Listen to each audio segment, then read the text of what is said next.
Bien, me dices cuando tengas la presentación.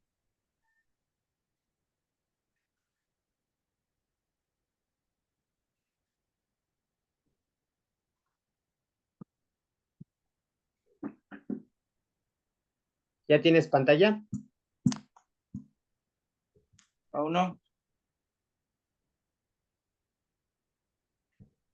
Entonces,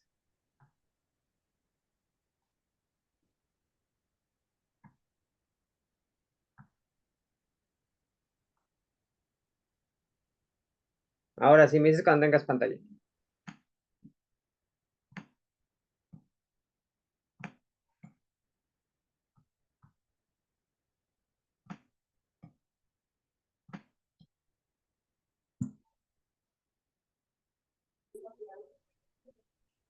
Ya, profe. Bien, vamos a comenzar. Hoy vamos a ver geometría. Entonces, ¿tú sabes lo que quiere decir geometría de cuál es el origen de la palabra?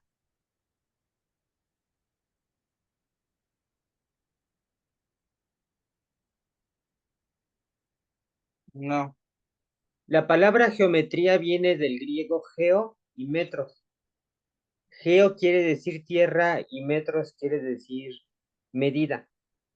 Entonces, si nosotros unimos la palabra de geo y metros, quiere decir medida de la Tierra.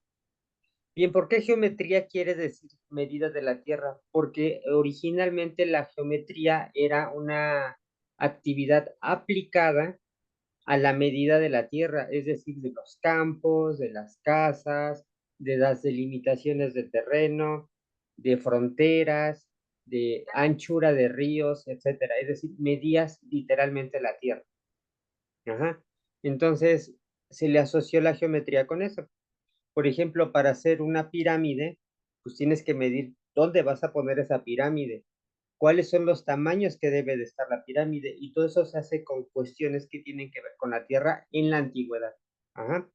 Entonces, bien, la antigüedad nos heredó a través de los griegos esa palabra que evoca una actividad aplicada.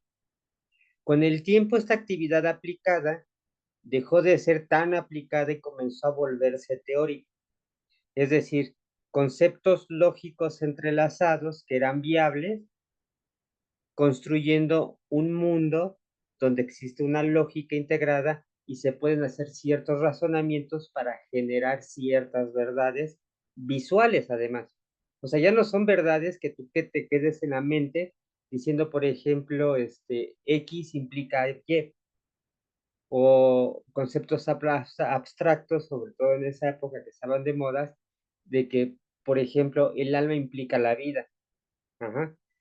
En esa época, en la época de los griegos, había ya una esencia mística que le llamaban alma, y eso implicaba la vida. Cualquier cosa que tuviera vida tenía alma. Ajá. Entonces, pero eso es una cuestión abstracta. No estoy sugiriendo si sea cierto o sea falso, es una proposición que tiene que ver con una cuestión abstracta y puede tener implicaciones lógicas. Ajá. Eso es teórico. ¿Es viable? Puede ser. ¿Es real? No lo sabemos, pero es viable, es decir, tiene una construcción lógica sólida.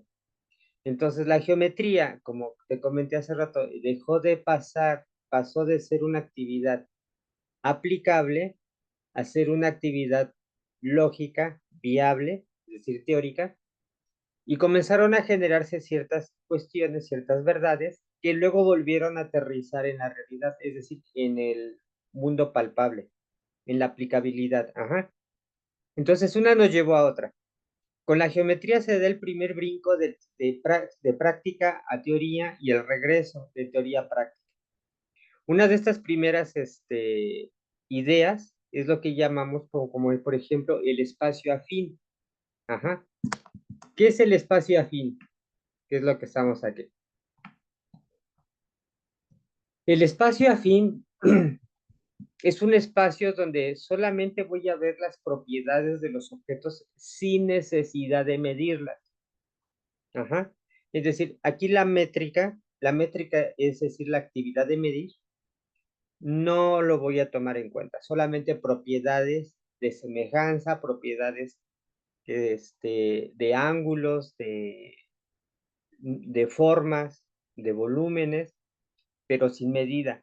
Para el espacio afín da lo mismo tener una esfera de 1 centímetro de diámetro que tener una esfera del tamaño de la Tierra, que son 6.000 kilómetros de diámetro. Tiene las mismas propiedades las dos esferas, ¿sale? Y eso le llamamos espacio afín. Bien, ahora, el adjetivo próximo contigo, que es el espacio afín, son campos afines, ¿sale? Adjetivo parecido, similar. Son similares, no iguales, pero sí similares. Es el espacio común. Esto es el espacio afín, ¿sale? El espacio común. Bien, vamos a suponer que tienes una casa, ¿sale? ¿Qué características debe de tener una casa? A ver, platícame. Una casa para ti, ¿qué es lo que la caracteriza?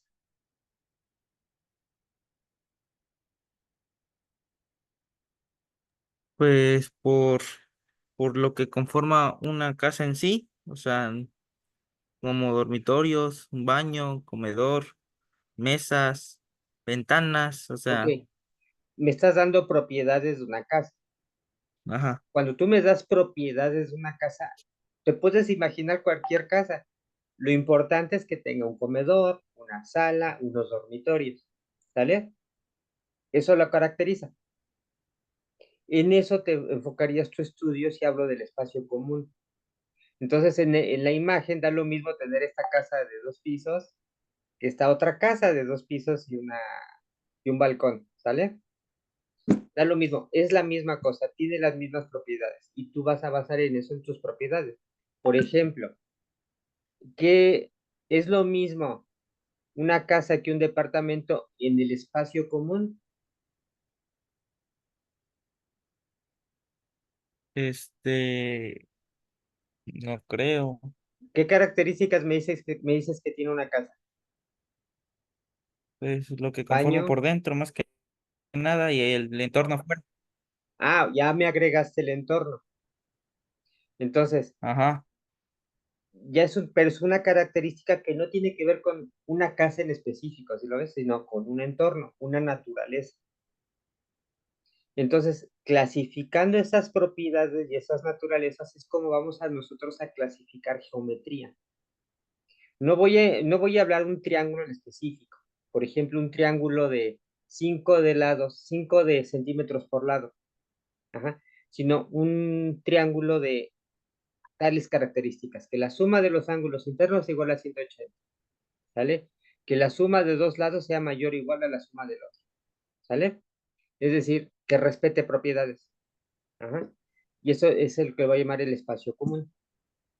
En matemáticas, un espacio afín es un espacio geométrico en el que se pueden definir conceptos como puntos, rectas y segmentos de recta, pero sin tener una notación de distancia ni de ángulo. Ajá. Es un espacio afín. Se pueden realizar operaciones como sumar un vector, después veremos que es un vector, y a un punto que puede obtener otro punto al restar 2 puntos para obtener un vector, es decir, su resto. Ajá, la distancia entre los puntos. Eso es lo que vamos a marcar como espacio afín.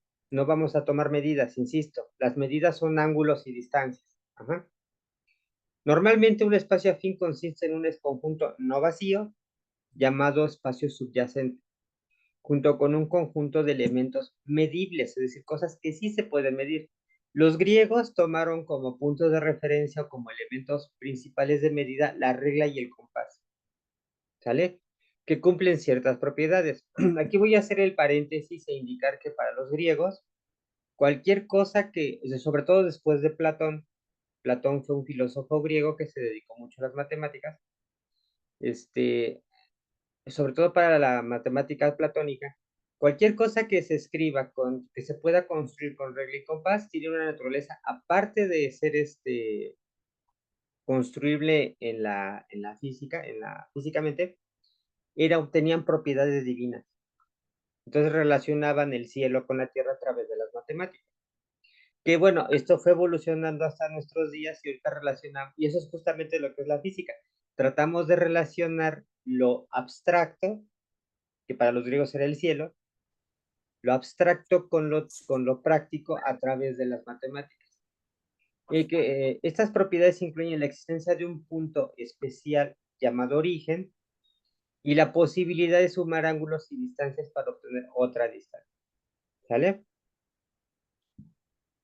Los espacios afines son importantes en matemáticas y en diversas áreas como la geometría, la física y la informática. Se utilizan para modelar situaciones en las que la noción de distancia absoluta no es relevante, pero en las que es Profe, importante. no lo escucho muy bien, es que está bajo mi internet.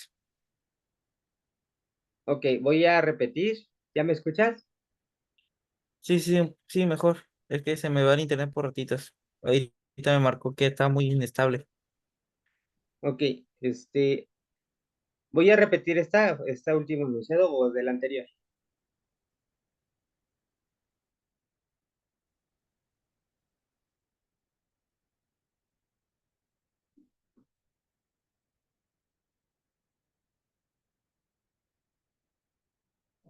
Bueno, voy a leer esta parte.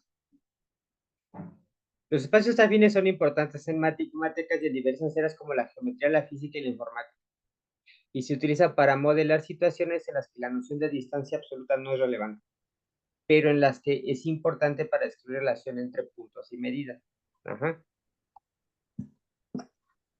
Así pues, dado lo anterior, un espacio afín es un concepto en geometría que generaliza la noción de un espacio vectorial, es decir, un espacio con ciertas características que después veremos que es un vector, pero sin tener un origen fijo ni una noción de ángulo o longitud.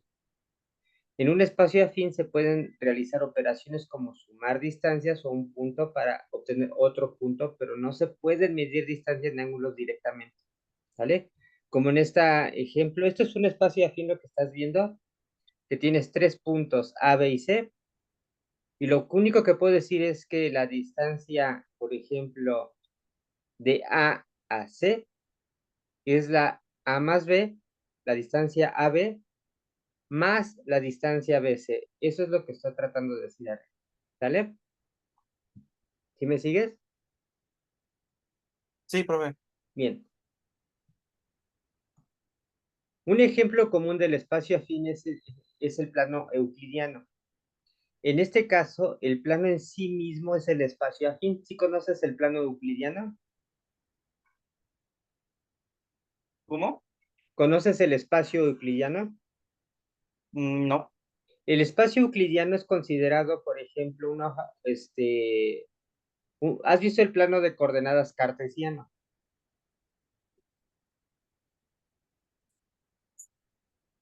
El que tienes dos rectas perpendiculares y que está trazado por cuadritos y puedes poner puntos en algún punto del espacio como X, Y.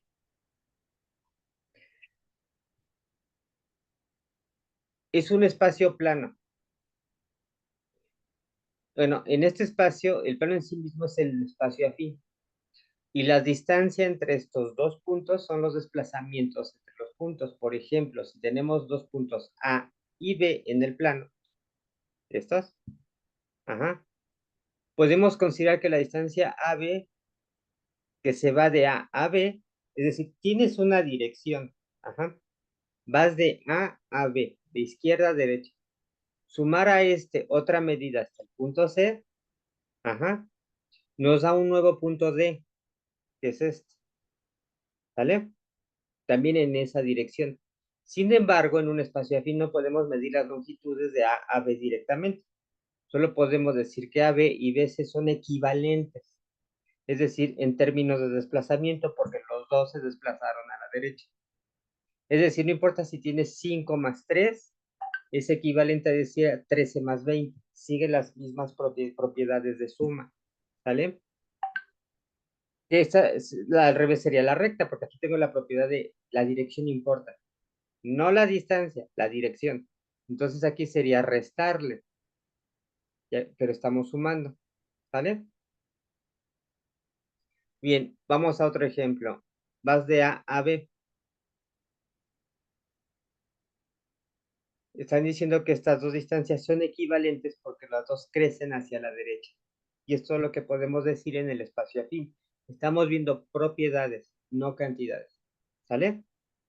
Es como decir que en este caso el triángulo más grande que se forma por el origen de IH mayúscula es equivalente o tiene las mismas propiedades que el triángulo más pequeño que está formado por la persona. Tiene D minúscula y H minúscula. ¿Sí lo ves? Sí, profe. Bien, entonces, la relación entre un espacio afín y un espacio coordenado, y aquí ya vamos a meter sistemas de coordenadas, viene dada por la introducción de un sistema de coordenadas, al asignar coordenadas a los puntos del espacio afín. Podemos representarlo como tuplas, para nuestro caso pares de números reales. Por ejemplo, en el plano euclidiano, podemos utilizar un sistema de coordenadas cartesianas donde cada punto se representa por un par coordenado, x, y. ¿Sale? Tenemos x y tenemos y. Ese punto va a estar localizado por las líneas perpendiculares donde se intersectan. ¿Sale? El sistema de coordenadas nos permite realizar operaciones algebraicas. Aquí ya podemos involucrar álgebra cuando hay sistemas de coordenadas. Cuando hay un espacio afín, hay una cierta álgebra, pero no tan analítica. Aquí ya cada punto puede tener su propia operatividad. En los puntos del espacio afín, como sumar o restar distancias. Sin embargo, es importante tener en cuenta que las coordenadas son solo una representación del punto en el espacio afín. El espacio afín en sí mismo no tiene una estructura de coordenadas intrínseca. Es decir, tú, por ejemplo, cuando tú ves cuando sales al campo, por ejemplo, ¿qué es lo que ves? ¿Tú ves números? ¿Ves distancias marcadas en la naturaleza? No.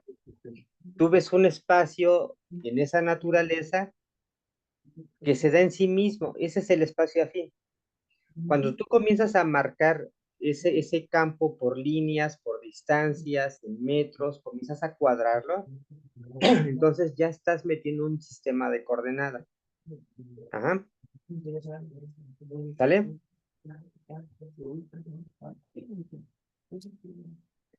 Sí, profe. Bien, entonces, un sistema de coordenadas tiene un conjunto de reglas que se utilizan para asignar coordenadas a un punto en el espacio. Y tenemos varios sistemas de coordenadas. Aquí, por ejemplo, lo que puedes ver en pantalla es que se están generando dos. Un sistema de coordenadas cartesiano, que es el sistema cuadriculado, y un sistema de coordenadas de tipo hiperbólico. ¿Sale? Ahorita vamos a ver más el hiperbólico. Vamos a ver cuáles son los sistemas de coordenadas más comunes, porque no todo tiene que ser cuadriculado. Hay sistemas de coordenadas que no son cuadrículas. Ajá. Por ejemplo, tenemos esto. Imagínate que tienes esta montaña y tu único universo es una montaña. ¿Existe un plano ahí? No. Tienes que cuadricularlos de acuerdo a la forma de la montaña. ¿Sí lo ves? Sí, profe. Y esa cuadrícula que tiene que ver con la forma de la montaña es tu tipo de coordenadas que vas a ocupar. ¿Vale? Entonces vamos a ver, la primera y la más conocida, el sistema de coordenadas cartesianas. En el sistema de coordenadas cartesianas, un punto se especifica por su distancia perpendicular a 2 en el plano o 3 en el plano tridimensional. Ejes perpendiculares entre sí. En el plano de coordenadas cartesiana, de un punto son x, y, donde x es la distancia perpendicular a x y y es la distancia perpendicular a y. En el espacio tridimensional, las coordenadas serían x, y, z. Estas son las más conocidas y las que más hemos trabajado, ¿sale? ¿Tienes dudas aquí? No, profe, ninguna. Bien, vamos a ver otro tipo de coordenadas que son las coordenadas polares. Sí, también existen unas coordenadas llamadas polares.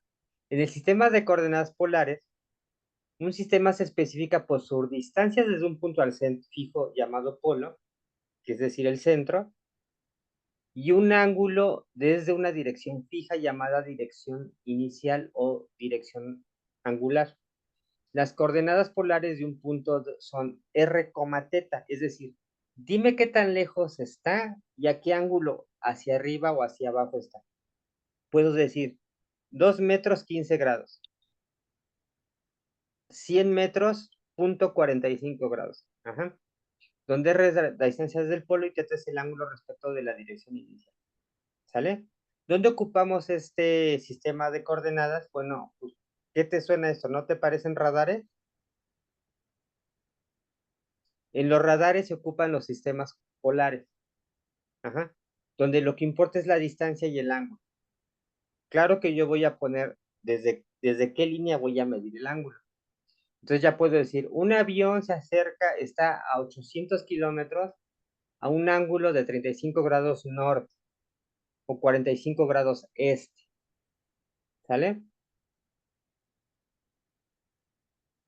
Los radares usan un sistema de coordenadas polares. Por otro lado, tenemos el sistema de coordenadas cilíndricas. Es un sistema, en un sistema de coordenadas cilíndricas, un punto se especifica por su distancia al eje Z y un ángulo en el plano XY y su altura Z. Las coordenadas cilíndricas de un punto serían el radio, es decir, qué tan lejos está del centro, el ángulo sobre el plano XY y la distancia Z, a qué altura está, ¿vale? Entonces, ¿dónde tenemos formadas estas coordenadas cilíndricas? Por ejemplo, cuando queremos medir polarizaciones de campos electromagnéticos. Ajá. Por ejemplo, en las lentes. Esta lente tú la estás rota, bueno, la estás rotando, ¿no? Pero ¿qué pasa a través de las lentes? Tú a través de la lente ves la luz, ¿no? Ujú. Y la luz, ¿cómo pasa a través de la lente? Pasa como fotones, pero también hay una teoría donde la luz se comporta como onda. Entonces, las lentes ocupan el principio de ver a la luz como una onda que se está transmitiendo en el espacio, formada por dos tipos de ondas, que son la onda, una polar, que sería el campo eléctrico, y otra campo magnético, que sería esto. ¿Sale? La rotación en la que está, el sentido de rotación en el que giren las ondas electromagnéticas, eso es la polarización. Es decir, puedo tener ondas electromagnéticas que giren hacia la izquierda y otras que giren hacia la derecha.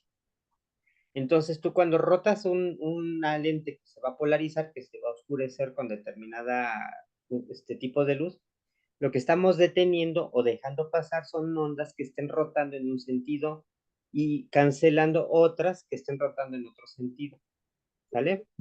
Eso es la polarización. Y esa polarización, pues es mejor verla como en coordenadas, estudiarlas en coordenadas cilíndricas porque es más fácil, porque parece un cilindro, ¿sí lo ves? Sí, Entonces es más fácil verlas en coordenadas cilíndricas que ponerles un plano cartesiano y comenzar a describir cualquier magnitud de la polarización en otro tipo de coordenadas. Tenemos las coordenadas esféricas. En un sistema de coordenadas esféricas, un punto se especifica por su distancia desde el origen y un ángulo de inclinación desde el eje Z a un ángulo de giro en el plano XY. Las coordenadas esféricas de los puntos son ahora sí, ρ, que es esa letra, primera letra griega que vemos ahí, va a ser la distancia desde el centro a cualquier punto del espacio. Teta es el ángulo en el plano XY y Z es el ángulo en el plano Z. Ajá. Al eje Z, que son el ángulo azimutal, el ángulo teta. ¿Sale? sí, Bueno, profe. ¿dónde apreciamos estas coordenadas cilíndricas? Bueno, como el planeta Tierra. Ajá. El planeta Tierra lo tratamos de cuadricular a través de meridianos y a través de paralelos. Es una cuadrícula. ¿Se ha escuchado hablar cuáles son las coordenadas de la ciudad de Londres? Bueno, tantas coordenadas norte y tantas coordenadas este, ¿sale? Tantos grados norte, tantos grados este. Lo que estás midiendo son justamente la cuadrícula de la Tierra, pero en coordenadas esféricas. Ajá. Coordenadas hiperbólicas. Esta se me hace muy interesante porque nosotros pensamos que nuestro universo es esférico, podríamos pensar que la Tierra es esférica, por lo tanto el universo es esférico, porque crece en todas direcciones en la misma cantidad. Pero en 1900, y así se pensaba el universo antes de 1905, ajá, que el universo era un plano, se comportaba, lo podías estudiar con coordenadas cartesianas, siempre, y que te iba a dar resultados físicos siempre. Pero en 1905, perdón, en 1905, Albert Einstein lanzó un artículo que se llamaba el estudio acerca el estudio de la cinemática de los cuerpos, la electrodinámica de cuerpos en movimiento. Ajá. Bueno, hablaba de electrodinámica Einstein. Entonces, ¿no sería más fácil ocupar coordenadas cilíndricas para Einstein? Porque estaba ocupando estudio electrodinámica de algo que se movía. Ajá. Ujú. Bueno, pudo haber ocupado coordenadas cartesianas, coordenadas polares o coordenadas cilíndricas, la que más facilitara su estudio, pero la conclusión a la que llegó Einstein es que el universo no es un plano, es decir, el universo fuera del, bueno, la forma del universo, me estoy diciendo como un total, el sistema solar, por ejemplo, no un planeta, el sistema solar no se rige por una geometría cartesiana, tampoco por una geometría polar y tampoco por una geometría cilíndrica o esférica, ajá, sino que se comporta por una geometría hiperbólica. Nuestro universo tiende más a verse como una hipérbola que como una esfera. Las coordenadas hiperbólicas son sistemas de coordenadas diseñados para escribir puntos en el plano hiperbólico. En el espacio hiperbólico, el plano hiperbólico y el espacio hiperbólico son conceptos en geometría no euclidiana. Me estoy refiriendo a energía no euclidiana cuando ocupas el plano cartesiano. El plano hiperbólico y el espacio hiperbólico son conceptos de geometría no euclidiana que surgen como analogías del plano euclidiano y el espacio euclidiano, pero con propiedades geométricas distintas. Ajá. Por ejemplo, el, la rotación de la Luna sobre la Tierra. Estamos hablando ya de la relatividad especial de Einstein. Ajá. Eso lo vemos como en dos dimensiones, pero en tres dimensiones lo veríamos así, ¿no? La gravedad, el espacio contraído en un centro de masa. Y eso sería el movimiento de la Luna alrededor de la Tierra, cómo modifica el espacio alrededor de la Tierra. Sin embargo, en la geometría de Einstein, en la geometría de Minkowski, que después lo formó Hermann Minkowski, generalizó después las matemáticas para incluir esto en un espacio matemático. Ajá. Entonces, al unir tiempo con las coordenadas espaciales es cuando encontramos ese espacio hiperbólico, si consideramos que el tiempo es otra coordenada. ¿Sale? Y entonces un punto en el espacio es un punto en el tiempo. Sí, ¿Sale? profe. Sí, Bien, profe. sigamos. Dimensión. Bueno, estas son ya las coordenadas, los tipos de coordenadas más famosos. ¿Tienes dudas aquí? No, profe. Bien, ahora vamos a extender otro concepto que es el concepto de dimensión. En matemáticas, la dimensión es una medida que describe la cantidad de coordenadas necesarias para especificar un punto único en el espacio vectorial o en el espacio métrico. Espacio métrico es ese espacio de medida. La dimensión puede ser entendida en varios contextos. Vamos a ver qué es una característica de dimensión. La dimensión de un espacio es siempre un número entero no negativo. En geometría clásica euclidiana, la dimensión de un espacio puede ser 0, un punto. Si tú pones un punto en una hoja de papel, o consideras un punto del espacio, esa es dimensión 0. Ajá. Ahí va el punto caminando. Esa es dimensión 0. Si trazamos una línea recta o cualquier tipo de curva, entonces estoy trazando un objeto en una dimensión. Una línea es un objeto en una dimensión, no importa si es curva o no. Si tengo un plano, es decir, un objeto de dos dimensiones, una hoja de papel, tengo dos dimensiones. ¿Sale? Tres dimensiones, bueno, ya es un objeto tridimensional, ya como una casa, un árbol, ya algo que pueda tener ancho, largo, ancho y profundidad. ¿Sale? ¿Vamos bien?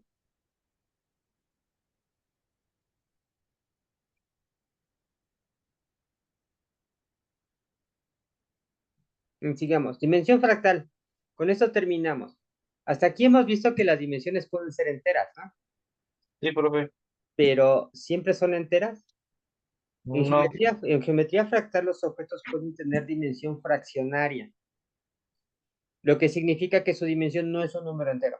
Esto ocurre cuando un objeto tiene detalles a diferentes escalas. Por ejemplo, la dimensión fractal de la curva de Cauchy, que es esta, que es de aproximadamente, tiene una dimensión de 1.26. O sea, no es ni dos, ni es una dimensión, sino 1.26 dimensiones.